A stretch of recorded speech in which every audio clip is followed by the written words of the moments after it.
Thanks for joining us this morning. Today, I'll be sharing with you about the sweet truth of diabetes. Now, the diabetes pandemic is upon us. By now, most of us would have heard about diabetes, but do we really know a lot about diabetes? Now, there are lots of stuff, opinions, and articles on diabetes nowadays, and some are written by less than reputable sources. How much of it is true, and how much is, if I may quote ex-President Trump, fake news? Now, let's try answering some questions about diabetes and see how accurate our understanding is. Now, if I say that the number of people with diabetes is increasing, would you say that's true or false? Now, definitely the number of people with diabetes is increasing from year to year. Now, the International Diabetes Federation predicted that in 2011, there were 366 million people with diabetes, and by 2030, there will be 552 million people with diabetes. And this is indeed a staggering number. And what's worse, the projected number of people increasing with diabetes is actually more in the Western Pacific, which is the Asian region, as well as Africa and the Middle East.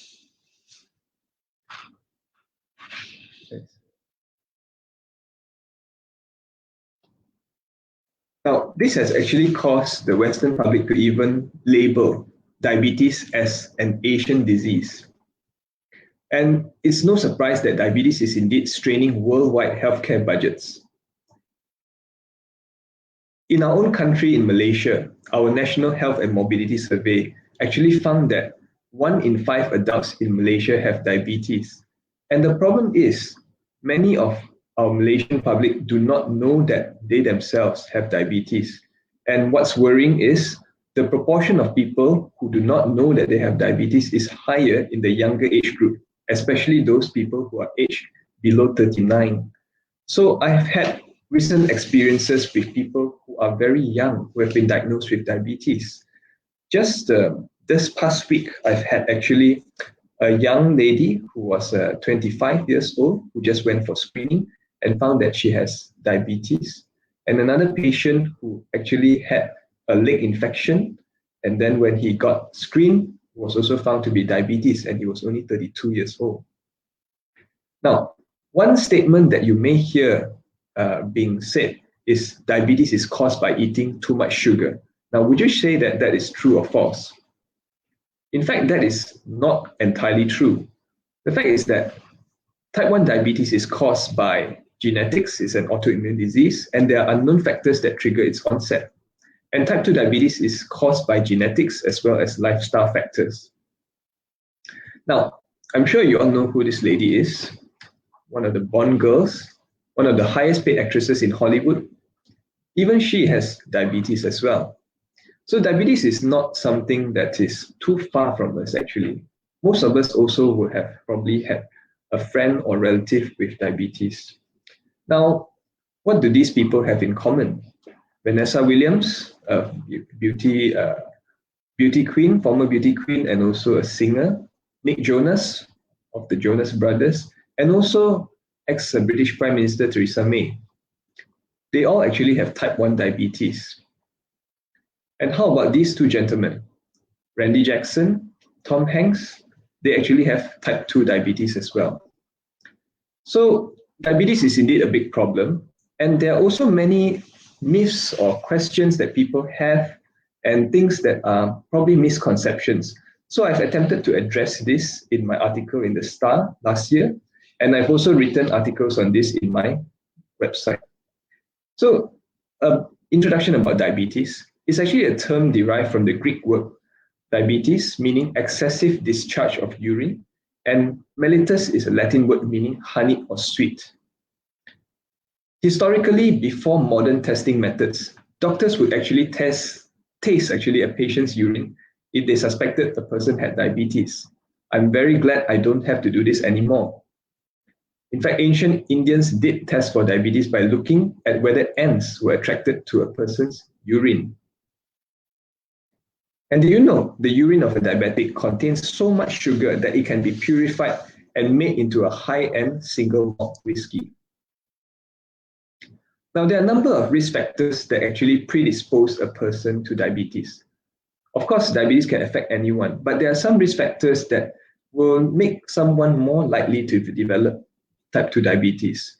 Among them are if you are overweight or obese, with a BMI of more than 23, if you lead an inactive lifestyle, or with advancing age, and if you have a significant family history. For example, you have a parent or sibling with diabetes.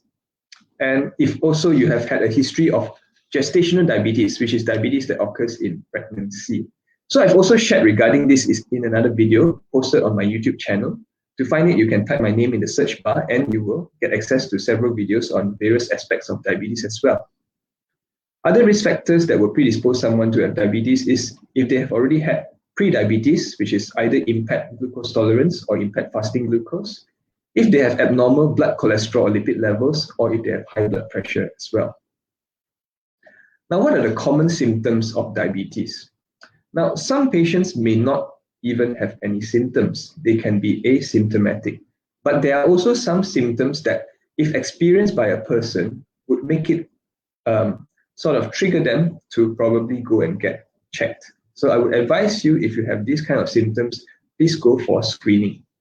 Some of these symptoms are blurring of vision, feeling hungry all the time, feeling thirsty all the time, and this is despite drinking lots of water, going to the toilet often, frequently, even at night, losing weight despite good appetite, eating a lot, or if you have poor healing of wounds or infections, feeling tired and weak, or numbness or tingling in your hands, arms, feet, and legs, or feeling of nausea or vomiting. If you have these symptoms, please go and get checked. Now, the importance of early detection, I cannot emphasize further. It is very important so that patients can begin to manage the disease early, and this can potentially prevent or delay serious complications that can decrease quality of life. In this study conducted by Michigan and Cambridge, they found that patients who actually delayed the diagnosis of diabetes and the management actually had a higher risk of suffering from stroke, as well as requiring a heart bypass procedure. Now, there are various complications that someone can accrue as a result of diabetes, and this can be divided into macrovascular complications, which are complications affecting big or large blood vessels. For example, stroke, heart attack, as well as reduced blood circulation, what we call peripheral vascular disease. This can lead to amputations as well. There are also complications that affect smaller blood vessels, which are the microvascular complications, which include retinopathy, kidney disease, neuropathy, and also erectile dysfunction, which is something that many of my male patients find it difficult to speak up about. That's why it's important to probe and to find out. I find it very important to actually ask comprehensively whether patients have any of these complications at all.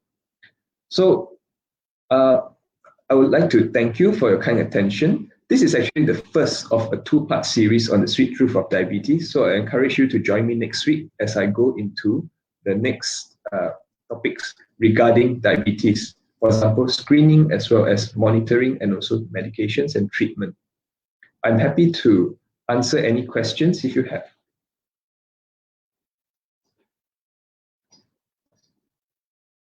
Well, before I know that there are some, before I answer your questions, I know that there's also a lot of people who have questions about certain things like lifestyle and diet. So I'll attempt to address this as well. One of the common questions I always get asked is that, can lifestyle and diet changes reverse diabetes? So there have been studies which were considered like the diabetes prevention program studies conducted in the United States as well as China and several other countries, which found that intensive lifestyle intervention can significantly reduce the risk of diabetes by a significant degree.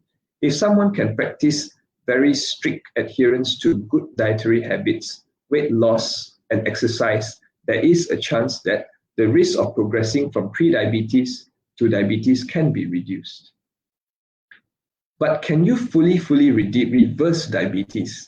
Now, it is possible to sometimes reduce the medications for diabetes gradually but under the supervision of your doctor and consistent monitoring. However, this needs to come along with lifestyle and diet changes. I would advise you not to simply stop your medications altogether, but only under the supervision of your doctor if the glucose control is getting better.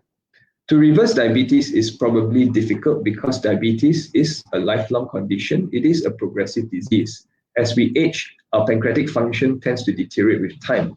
But of course, with the good changes that we make in terms of weight management, lifestyle, and diet, it is possible to get an improvement and, in fact, possibly a remission for a number of years as well.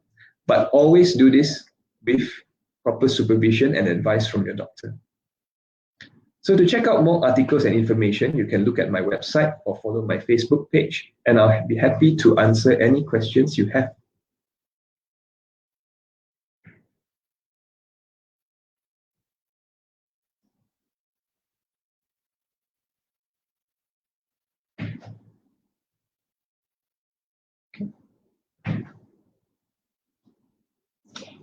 All right.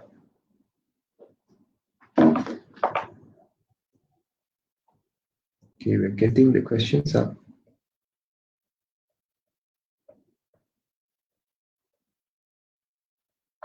Right. So as early as what age can someone detect diabetes? Actually, at any age, in fact, yeah. There are children who are diagnosed with diabetes at an early age as well, and even young people, as long as there is a reason to screen. For example, symptoms or strong family history or predisposition, then get screened. It is easy to actually get screening done. I will be sharing more about this in my next lecture. You can get blood tests done to screen for diabetes, and there will be certain parameters to actually look at to see whether you actually achieve the threshold for the diabetes or diagnosis of diabetes or not.